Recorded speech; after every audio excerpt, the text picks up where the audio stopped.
राधे राधे महाराज जी, आपके चरणों में कोटि कोटि नमन। गुरु जी, गुरु मंत्र को जपने में शुद्धता, शारीरिक मानसिक शुद्धता कहाँ तक जरूरी है? यदि अशुद्ध अवस्था में गुरु मंत्र का जाप हो जाता है तो इससे क्या कोई हानि होती है? हाँ, वस्त्र पवित्र होने चाहिए, शरीर पवित्र होना चाहिए, मुख में आचमन करने के बाद ही गुरु मंत्र जपा जाए। 3 बार आचमन करे पवित्र जल लेकर, केशवाय नमः, नारायणाय नमः, माधवाय नमः, हाथ धोले गोविंदाय नमः, फिर माला में हाथ डालकर पवित्र अवस्था में, या बिना माला के जैसे जब करना है तो हमारा वस्त्र पवित्र हो, हमारी पादुका बाथरूम वाली न हो जिसमें हम लघुशंका शौच न गए हो, फिर आप यात्रा करते समय भी जप सकते हैं। लेकिन नाम जो है उसमें अपवित्र पवित्रो वा सर्वावस्थांगतो पिवाह, उसमें अपवित्र हो या पवित्र हो उसमें कोई बात नहीं है। लेकिन मंत्र में, गुरु मंत्र में पवित्र अवस्था की अत्यंत अनिवार्य आवश्यकता है। यदि अपवित्र दशा में जपोगे तो हो सकता है तुम्हारी बुद्धि को गिरा भी दे, विपरीत भी ले जाए, काम क्रोध की भी वृद्धि हो सकती है।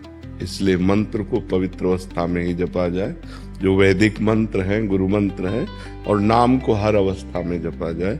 नाम जपने में कोई परेशानी नहीं। महाराज जी, इसे गुरु मंत्र शुद्ध अवस्था में घर में कोई आता है, उसके चरण छूना पड़ते हैं, तो अगर वो शुद्ध अवस्था में छू लेंगे उसको, हमारा स्पर्श उसको, हाँ, तो फिर हम जा करके पंचपात्र से गंगा जल या यमुना जल रखा जाता है, पवित्र पवित्र हुआ सर्वावस्थांग को पिया, यह स्मृत पुंडरीकाक्षम स्वाभ्यांतरास्ति, अपना छिड़क लिया फिर चल गया, फिर जा सकते हैं।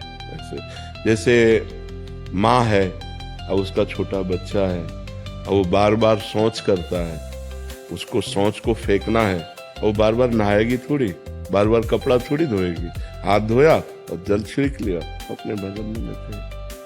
और ये 1-2 प्रश्न इसमें और आते हैं महाराज जी। जैसे मंत्र का अभ्यास कर रहे हैं तो क्या वो एकदम बाथरूम में गए, यद्यपि नाम चलना चाहिए, 1-2 बार ऐसे निकल गया तो उसमें कोई अपराध नहीं, उसमें कोई अपराध नहीं। अभ्यास वसात जो हो रहा है वो बात अलग है, जानबूझकर हम नहीं फिर से याद आया तो फिर नाम। हाँ बिल्कुल, उसमें कोई अपराध नहीं। महाराज जी, एक और था, जैसे किसी की सेवा में संलग्न है, मतलब जैसे कोई वृद्ध की सेवा कर रहे हैं, उस समय आप मंत्र जप सकते हैं। आप वृद्ध की सेवा कर रहे हैं, आप अंदर से मंत्र जप सकते हैं, उसमें कोई, आप अपने शरीर की पवित्रता है। अब जैसे नर्स है, अब हर समय मरीज की सेवा में है या डॉक्टर है, तो उसको अपना मंत्र जपना है। और खास बात ये पवित्रता अपवित्रता देह भाव से है। जब तक देहाभिमान है तब तक नहीं। अवधूत जब हो जाता है वही संत समझना, वही संत जब ऊंची स्थिति हो तो सोच किए पड़े भगवदाकार वृत्ति है। जब आगे बढ़ जाया जाता है ना, फिर इसकी कोई परवाह नहीं रहती। पर आगे बढ़ने के लिए इसकी आवश्यकता है, इसलिए इसको मानना चाहिए। और जब हम आगे बढ़ जाएंगे फिर इसका कोई महत्व नहीं रहता। जब शरीर ही हम नहीं हैं तो फिर इसका क्या महत्व रह जाता है। पर अभी शरीर हम हैं, इस बंधन से छूटने के लिए हमें शरीर